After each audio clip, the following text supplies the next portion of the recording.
Okay. I don't know if anyone can hear me. Might be too loud. Okay. So we said that we would answer a few questions that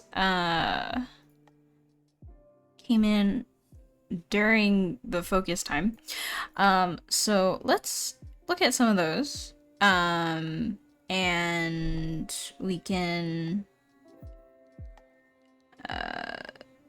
answer them. If anyone else has questions that they want me to answer while we're doing this, feel free to put them in the chat. But yeah.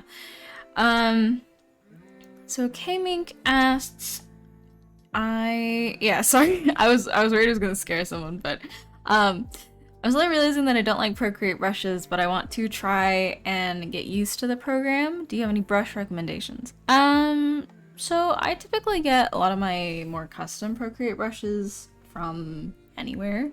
Anyone that I like post about them, I usually try their brushes out. But let me see. What was their name? There's Max's watercolor brush set, which I think is probably one of the best watercolor brushes you could get on Procreate.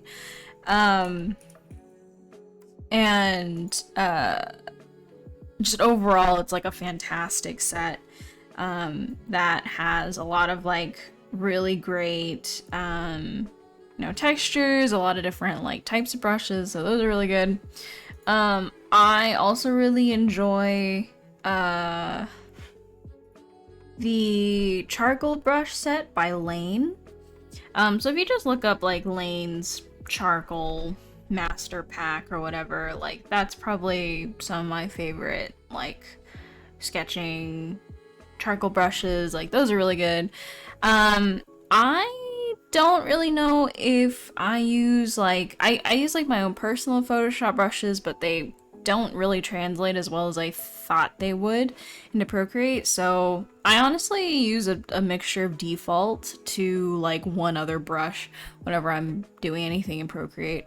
But those are the two that I like distinctly know are some of my favorites that I frequently use.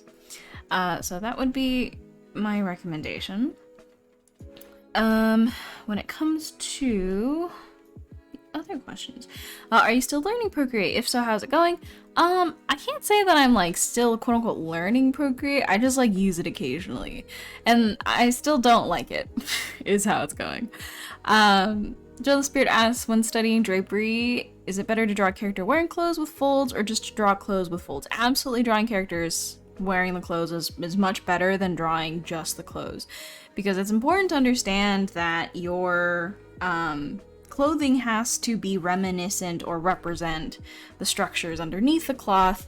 And if you try to just like study clothes without studying like the body underneath it as well, all you're going to do is separate the two from each other. You're going to divorce the two concepts of like fabric folds and underlying structure, and you need to understand how those two objects kind of interface with each other to then create like a certain type of wrinkle or a certain type of like, effect. So absolutely draw your clothing with a character underneath. I think it's incredibly helpful, and also just kind of helps you understand, like, okay, these things are correlated. I have to know how the arm would affect this tension in the shoulder, so that when the fabric stretches, what does it look like, and that kind of thing. So very important to have those things correlate with each other. So absolutely draw your characters. Do I have an artist signature that I use? Very loosely use. I think this is the one that I've used for a lot of things, which is like, I have to write it like 15 times for it to look right. So it's not even that useful, because I don't really like find myself signing a lot of things. But you know, some people have such a better I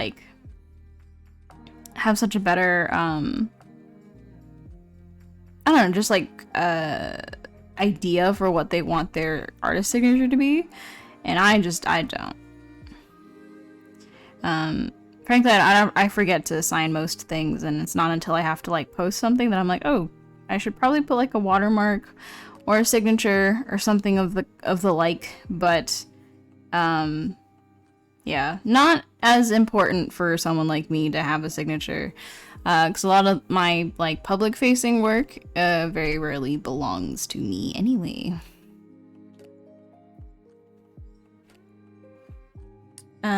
Is your painting style inspired by some other artists? It's pretty cool. Thank you. I mean, I probably, like, I am a huge fan of John Singer Sargent. Really love JC Leyendecker. I'd say I've also, you know, I grew up liking splash art. I've grown up liking oil painters. And I've grown up liking a lot of anime, so for me, you know, there's a lot of different artists that I could probably pull from that could fit the bill, although none would fit exactly, because, you know, it really depends on the situation. I don't really have like one style that I necessarily stick with for everything, so you're probably gonna have to like coalesce all of my different you know, painters across time to figure out like what came from what. But yeah, I'd say that while not wholly inspired, somewhat inspired, like everything, would probably be accurate. Any advice on someone wishing to grow as an artist through different social media platforms? Depends on the platform. I don't pretend to know like how all these things have changed even on the platforms that I do use. I know that at some point Instagram started prioritizing reels, so a bunch of artists started doing reels. I don't do reels. I don't really do any like competitive like social media algorithm stuff anymore, so I can't say that I know much about algorithm stuff, but it is important to keep in mind like what your goal is with social media stuff. If you want to grow an audience, you have to think about it like a business venture, right? I think a lot of people are easily discouraged by the fact that a lot of websites are not made for artists. And that's because, you know, no website is an actual creative space, except for, I don't know if you consider like forums or something like ArtStation. But, you know, just social media in general was never meant to be for artists. So if you want to play the game of having, you know, a larger audience on social media, you have to play by their rules. Whatever their rules are, whether or not that means posting videos frequently, like at what time, to what people, what kind of content you do is very dependent on the people you find yourself with. I'd say that in general, don't approach social media too early on as I don't know, don't take it too seriously too early, right? Just get in the habit of like posting relatively regularly, you know, like maybe once or twice a week. And don't be afraid to post like not finished stuff, right? Like you'll find that things that are super finished sometimes are not really as interesting or as eye-catching as the stuff that's unfinished. And you can't really gauge what is going to be popular until you've gotten like quite a bit of I guess just like data on who's following you, right? What kind of content were they expecting when they followed you and are still following you for. And that stuff's not easy to parse until you've kind of just posted a bunch of different things and tried things out. I'd say it'd be good to keep in mind like what you're willing to do. Some social media like habits say that you should, you know, do the things where you jump on bandwagons, right? You do like Inktober or any of the like the September, October like art challenges, or even like Warrior, what is it? Plain April or whatever. You know, like there's a bunch of different art challenges throughout the year that people do as a sort of a way to, you know, encourage them to do stuff. And if you choose to do that, there's a lot of ways that you can repackage that challenge into something else, into like a, you know, a commodity. And on top of that, if you are someone who's interested in doing fan art, regardless of what reason, right? Then you can consider doing fan art of the most popular thing that's currently in your genre. And that's definitely going to be like a pretty good way to kind of engage people that maybe would have never followed you based on the stuff that you were originally posting, but now that they have seen that you post fan art, they're like, oh, well, cool, I might be able to like get art of my favorite characters or whatnot. And that can lead to them eventually just being a fan of you as opposed to the work that you do. And, you know, granted, again, the important part about that was whether or not you are willing to do that kind of stuff. I don't like doing fan art. It's really boring to me. I don't like characters that much to do fan art for, unless in very, very rare occasions. So for me, fan art was something I only did extremely rarely, and I won't deny that those instances were probably a lot more lucrative for me when I did do fan art, but because I hated it so much, I just ended up not doing it. And ultimately, if you don't do a lot of something, like, you're not gonna have the audience for it. So if you're worried that people only want to see fan art, or some people think that they only want to see like adult content, the truth of the matter is that if you don't cultivate your audience to like that kind of stuff or follow you for that kind of stuff, they won't want that kind of stuff. So that's why some people say, you know, post things that you want people to follow you for. Post things that you are genuinely interested in, because then that will invite people of a similar taste to potentially come around and then stick around.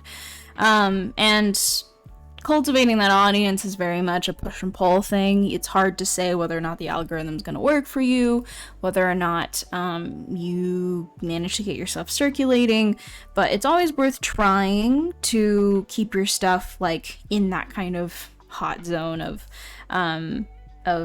circulation, which means, you know, maybe occasionally doing a piece of fan art, doing a bandwagon, like a meme sometimes are really popular. I know a lot of people did like a Jacko pose, or back in the really a while ago when everyone did like Bowsette, was it Bowsette art, you know, like that kind of stuff. Like occasionally there'll just be like a meme like it's really popular, and if you want to do that, you can. I'm not the kind of person that would ever do that, so a lot of my personal work ends up being like the main reason why anyone follows me. And you have to just gauge whether or not you're willing to do certain things or not. All right. The most important things though are having a relatively regular activity level. You don't have to be super active, but you should be in some way kind of staying within a sort of weekly or even semi-weekly kind of like pace, and to you know, you can have a variety of things that you do, but just kind of keep it relatively similar. I primarily do 2D characters, and that's like my thing. So whenever people who like 2D character art follow me, they know I'm not gonna suddenly bust out with like, you know, a whole week's worth of like I don't know, like claymation, right? Not to say you can't do fully random stuff, but it just ultimately does kind of affect, if you think about a business, right? If you buy into their product because you know what their product is supposed to be, it's very weird when you buy into like you know, a toy, like a Gundam store, and they suddenly start selling like perfume. It's very strange. It's okay if they go back and it's like, oh, that was kind of weird, but like you have to think about how much are people willing to like give you in terms of leeway, and if you're willing to take the risk of doing things that are a little bit unexpected because you want to do them. And ultimately, I hope people can realize that like at some point you can just let go of the fear of being undesirable online. That there is usually like, you know, an audience for actually quite a lot of things, right? You can be a pretty niche artist and still have a relatively large following. It just ultimately depends on like a couple things, right? Like skill level, and your skill level, your aesthetic, and your subject, right, is kind of like how I've described it. So it's like a Venn diagram. If I don't draw circles, because I can't. Oops. I'll draw very shaky circles. This one's slightly larger, it shouldn't be. So like aesthetic, subject, skill. So generally people find like, or are primarily focused on 2 of these things more so than all 3. There are certain artists that you follow primarily because they're really good at what they do, right? So skill-based artists are just artists that have really good fundamentals. Maybe they do a lot of like helpful learning content, like that kind of stuff. So skill is relatively general. Like most people will like if someone is relatively good at what they do, but they don't have to be. They don't have to be like the most studied, academically trained, or even fundamentally strong artist in order for people to like them, because the other 2 do exist. If you have a pretty strong aesthetic, and in this case I'm talking about artists where like they've got a certain color palette, they've got a certain like stylization for things. People that come to mind are like what is her name, Javi art draws on Twitter, Mayoko, right? Like, you know, there's a lot of artists where you look at their work and you're like, oh yeah, like that's them, right? You're never surprised. And so people with really strong aesthetics, you know, you go to them expecting a certain kind of look, a certain kind of vibe, and you're usually never disappointed because that's kind of their whole brand, right? And then the last thing is subject matter. Again, the fan art, bandwagons, that kind of stuff. If someone expects you to be drawing the newest thing, which is kind of Sakimi-chan's, like, a whole brand, is she always draws the most popular character in that season, mainly because people are asking and requesting for that character. So whoever wins the popular vote manages to get the piece of art that she makes for that month and that kind of stuff. So, you know, all these things are aspects that you can kind of flex into. For me personally, I guess I would be more predominantly skill, secondary aesthetic, mainly because I don't really have an aesthetic that I think is necessarily all that strong. It just so happens that maybe I have a lot of like kind of soft aesthetics, like the way that I draw hair and fabric and whatnot. But I'm predominantly skill focused, right? Because that's like my interest. And there are some people that can monopolize all 3, but most people only monopolize 2. So if you're someone who wants to get into like doing more things social media wise, you want to build like a brand, it's important to think about what you want to focus on with your art so that you can really strengthen those things and kind of specialize in them. And that will help people understand like what you're all about, what your account's supposed to be. And ultimately cleans up the kind of ambiguity that someone might have that would prevent them from hitting follow, because they're like, well, I don't know if this person's gonna keep drawing the one piece that I like clicked like on, you know. So that's kind of like my long spiel about social media. ultimately, I must stress that it is an investment, right? Like, there are people that manage to do really well in a very short amount of time, but that is not my experience. I started doing social media stuff back in 2011, and you know, people might look at my numbers and be like, that's so much, but frankly, none of my numbers have really grown for like almost 6 years, right? And that's because I gave up at a certain point. I didn't try as hard. So a lot of my growth happened the first few years that I was really trying, and it was gradual. I didn't hit past like, you know, I struggled to get to like 100 followers for like about 2 or 3 years, and then after that it kind of like slowly became exponentially larger. But again, I've been doing this since 2011, around 2016 to 2017. Or actually a little earlier than that. I just like stopped doing stuff online, like period. And then I came back a couple years after that and started doing stuff on and off, and that's kind of how it's been for a couple years. But if you really look at my numbers, my engagement has not gotten better. It's pretty bad, actually. And my numbers have actually not gotten very high.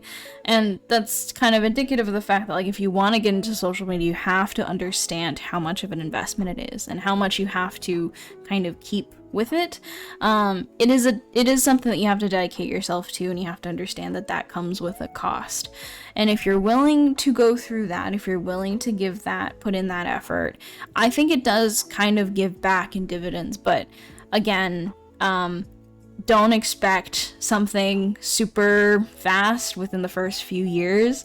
I think it's kind of, I think a lot of people get discouraged because they start a platform and they do everything right. They have a brand, they have a easily pronounceable username, they have like, you know, a recognizable logo, or even just like, oh, here's my coffee, here's my PayPal, here's my like commission stuff, and they sit there and they're like, why isn't anyone commissioning me? They're like, why am I not getting work? It's because you need to understand how few of people within your audience actually will act upon their, like, you know, desire to engage. I think it's maybe like about 5 to 10% engagement is relatively good for a lot of people. And if you're just not starting off with a lot, you're not going to get a lot in return. And so, you know, don't get discouraged really early on if it's not what you thought it was supposed to be, or you wish you had the explosive growth that someone you saw online had. Sometimes it's not on the cards, right? So, yeah, that's my long spiel about social media. If you have a more specific question that I didn't answer, I can probably cover that too. But, it's a lot, and I won't pretend again that I understand all of it or most of it. But that's kind of like my experience with it, I guess.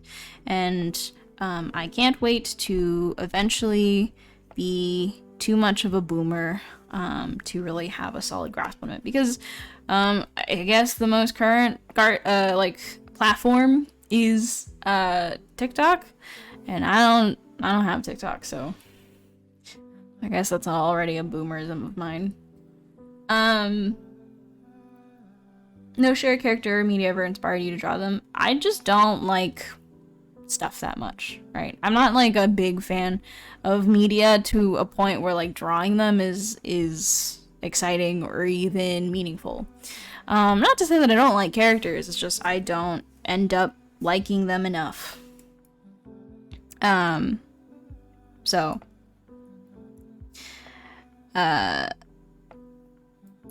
drawing is a very, like, I don't know. I want to only be drawing things that I like really am passionate about or enjoy. And frankly, I'm not really passionate about a lot of things outside of like my own personal characters. But yeah, so I don't know. Occasionally I'll do fan art, but not typically. Over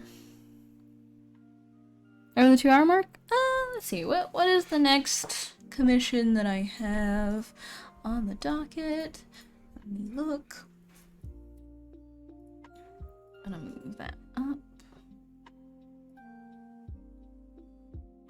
my gosh. We're almost at 25 commissions left. That's so few in comparison to our 200. I'm so excited. I'm so excited. Yeah,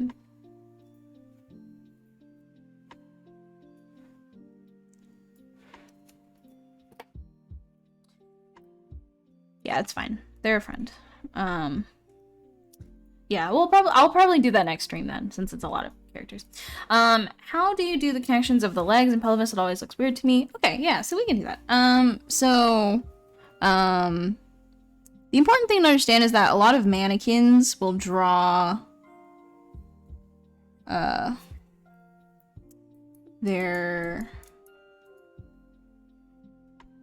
not draw, but they'll have like the legs like connected underneath the pelvis. Like this is supposed to be the pelvis, and then this is like the upper leg. But actually how the legs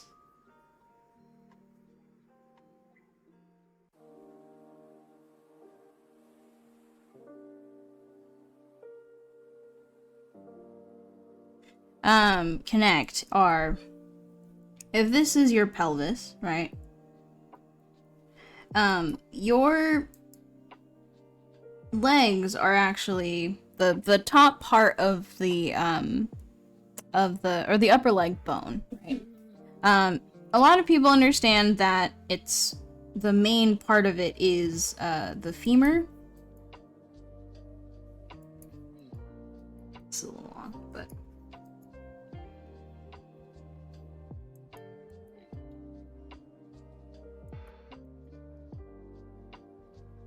right, so this is the femur, right? But it's important to understand also that we have a ball and socket joint that does a lot of that rotation for us. And this is called the great trochanter.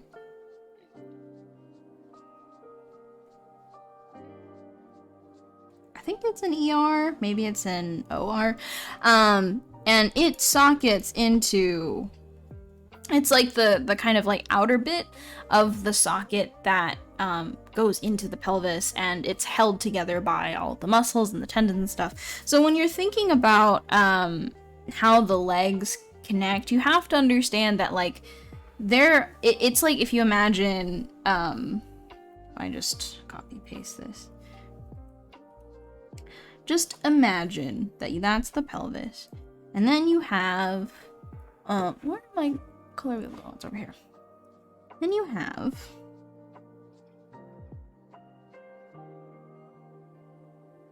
like duct tape that's like holding it.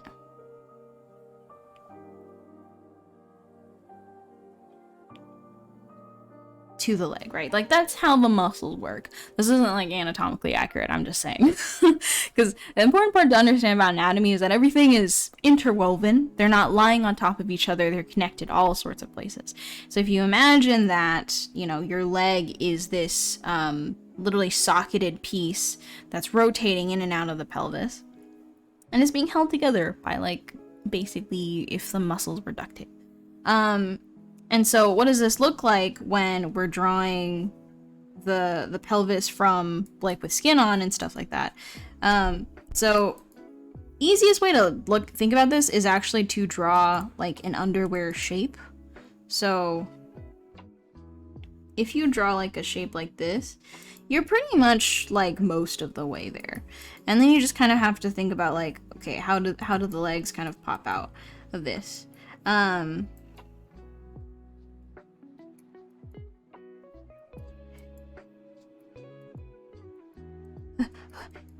Fix that. And this is actually, the underwear shape is actually really helpful, because if you actually look at oops.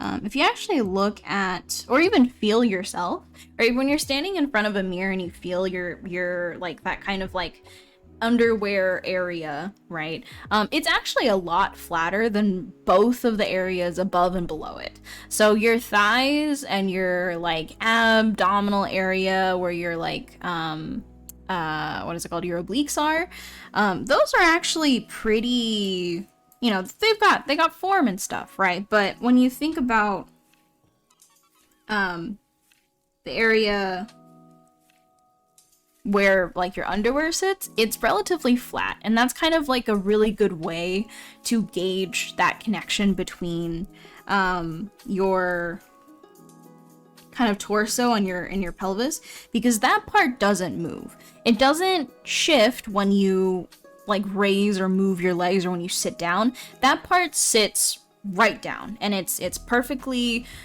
you know, like with the torso. I mean, if you move your chest and stuff or rotate it, like that's another thing. But when you sit down, this part of like the underwear shape doesn't move. So when you decide to draw someone sitting down, right, you can think about how this shape here will stay perfectly vertical, but then your legs will come out from it. And that helps you kind of gauge like the distance between the pelvis and the legs, right? Or the distance between like where the upper torso, where the obliques and abs kind of softly end, where that kind of pelvis area begins, and then where the legs should start to kind of come out and then do their thing. And it's a very helpful region to have. It's like a really good landmark. And if you can nail this kind of like sort of shape all the time, then you won't really have an issue with placing your legs, I think. Very helpful, like kind of placement, and pretty much the same across all bodies for the most part. I think this is where when people draw like you know, when they draw people sitting, it's almost like a weird, like they don't know how far, or how like, you know, rounded that slope should be, so they kind of just do like a curve. You don't have to do a curve. You kind of just have to put like this kind of square-ish, circular-ish, cylinder-ish shape on top of an underwear shape. You can think about it like Legos, I guess. Where these two are like these angled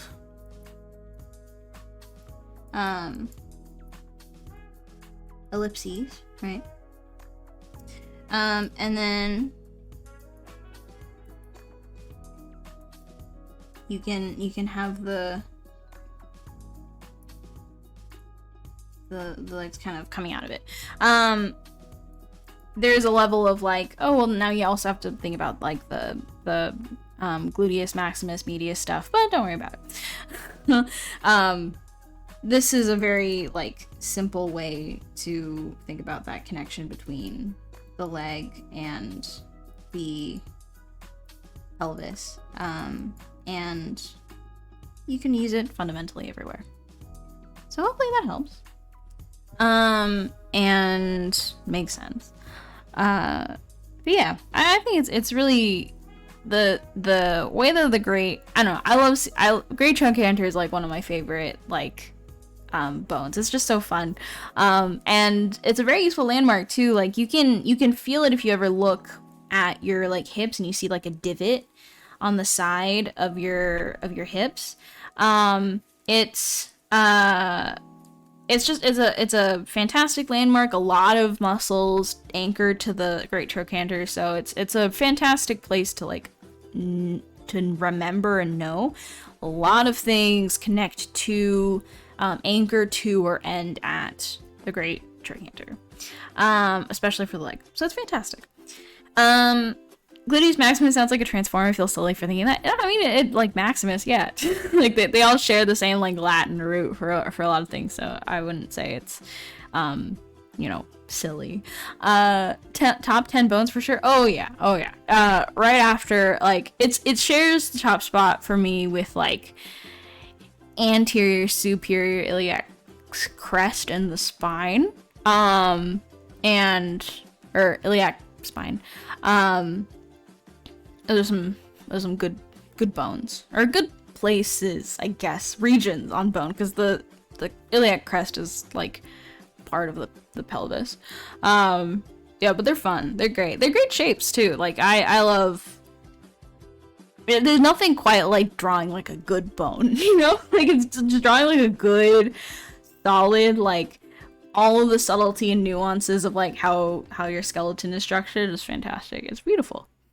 But yeah, okay, cool.